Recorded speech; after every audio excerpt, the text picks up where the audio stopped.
আপনারা হয়তো জানেন না, রাজ কাপুরের পরে একমাত্র যে অভিনেতা রাশিয়া, ইউক্রেন এবং বহু বহু জায়গায় যাকে নিয়ে নাচানাচি হয়, তুমুল হুল্লোড় হয়, তার নাম মিঠুন চক্রবর্তী।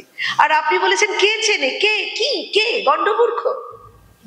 উনি যদি গন্ডমূর্খ হয় তাহলে তো মূর্খতার সংজ্ঞা আমাদের বদলে দিতে হবে, তাই না?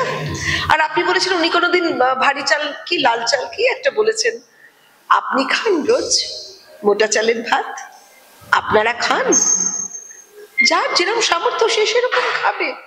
এবং আমরা জানি মিঠুন দা যখন মুম্বাইতে গেছিলেন কিভাবে প্রচন্ড পরিশ্রম করে, কি তার স্ট্রাগল, ভয়ঙ্কর স্ট্রাগল, সেইখান থেকে সে আজকে পদ্ম অ্যাওয়ার্ডি। তাহলে কোথায় তাকে নমস্কার করবেন, কোথায় তাকে কনগ্রাচুলেট করবেন, কোথায় অভিনন্দনে ভরিয়ে দেবেন আপনি এবং আপনার দল এবং শাসক পক্ষ? সেটা না করে যেহেতু আপনার দল ছেড়ে ভারতীয় জনতা পার্টি বিজেপি জয়েন করেছে, তখনই অত গালাগাল করতে হবে?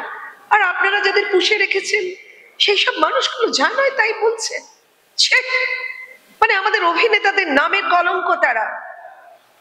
সুতরাং কলঙ্কতে দিয়ে যদি আপনি দল ভারী করেন তাহলে সেটা আপনাদের ব্যাপার।